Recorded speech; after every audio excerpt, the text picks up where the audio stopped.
जय श्री राम। दोस्तों, आपका पूर्ण भक्ति ज्ञान चैनल में बहुत बहुत स्वागत है।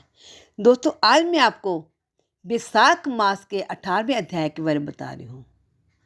18वें अध्याय में आया है, श्रुति देवी कहने लगे, हे राजन, विशाख मास की संक्रांति में जो प्राणी प्रातः स्नान कर भगवान की पूजा करके भगवान की कथा सुनता है वह मनुष्य वैकुंठ को जाता है, परंतु जो कथा को त्याग कर चले जाते हैं और नहीं सुनते वह घोर नरक में जाकर पिशाच योनि प्राप्त करते हैं।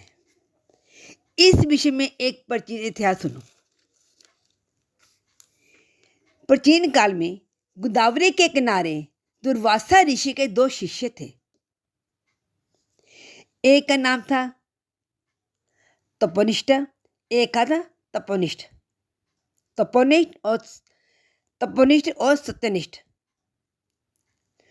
उनको कभी किसी से कोई इच्छा नहीं थी। भिक्षा में जो कुछ मिल जाता वही खाकर निर्वाह कर लेते और पर्वत की गुफा में रहते। सत्यनिष्ठ जो सदैव भगवान की कथा आदि सुनता, कथा सुने बिना अन्न जल ग्रहण नहीं करता था, वो मनुष्य इस प्रकार प्रेम से कथा सुनता वह जन्म मरण के बंधन से छूट जाता। उसकी भगवान में सच्ची भक्ति उत्पन्न होती है तथा उसके समस्त दुख नष्ट हो जाते हैं। इस प्रकार वह सत्यनिष्ठ उपनिषदों का यही निश्चय करके सदैव भगवान की भक्ति में तत्पर रहता, सदा उनकी कथा श्रवण करता।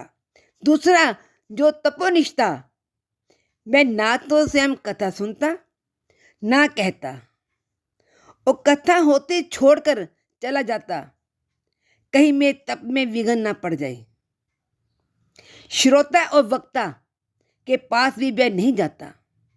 जब वह मृत्यु को प्राप्त हुआ तब वह पाप आत्मा शम्मी के वृक्ष पर रहने वाला शिनकरण नामक बलवान पिशाच बना।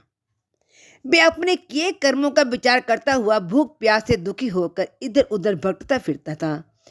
देवयोग से वहां सत्यनिष्ठ भ्रम करते हुए उसी नगरी में आए। मार्ग में दुख से पीड़ित शिनकरण नामक पिशाच को देखा जो भूख प्यास से अतुल बुरी तरह से रो रहा था।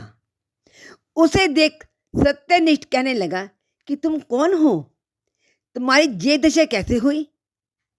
तब मैं बोला, हे प्रभु, मैं दुर्वासा मुनि का शिष्य हूँ, तपोनिष्ठ नामक यति हूँ।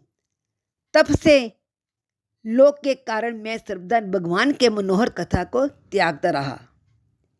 इस घोर कर्म से मेरी मृत्यु हुई और शिनकरण नाम का पिशाच होकर इस वन में भटकता फिरता हूँ। रास्ते में तुम्हें जाता देखकर ऐसा प्रतीत हुआ कि मेरे भाग्य बदल गए हैं। आज हरि मुझ पर प्रसन्न है जो आपने दर्शन दिए। इस प्रकार रोकर त्राही त्राही कहकर सत्यनिष्ठ के चरणों में गिर पड़ा। तब सत्यनिष्ठ को उस पर दया आई, दोनों हाथों से उसे उठा लिया और विशाख मास के महत्व का क्षण भर सुनने का फल उसको दे दिया, जिसके उसके सब पाप नष्ट हो गए। इस पर वह कर्मनिष्ठ अपनी पिशाच योनि को त्याग कर दिव्य शक्ति धारण कर विमान पर बैठकर सत्यनिष्ठ को प्रणाम तथा परिक्रमा कर विष्णु लोक को गया। दोस्तों, इसका बताया है, इसमें क्या बताया है कि आपको विशाख मास का महत्व का जरूर सुननी चाहिए, सुननी चाहिए, सुनानी चाहिए, पढ़नी चाहिए और कथा को छोड़ना नहीं चाहिए। आपके सुनने से ही सारे पाप दूर हो जाते हैं। आपका कथा सुनने का बहुत बहुत धन्यवाद। जिन्होंने अब तक सब्सक्राइब नहीं किया वो सब्सक्राइब करें, लाइक करें, शेयर करें, कमेंट्स में जय श्री राम लिखें। जय श्री राम, जय श्री राम। स्वस्थ रहो, मस्त रहो।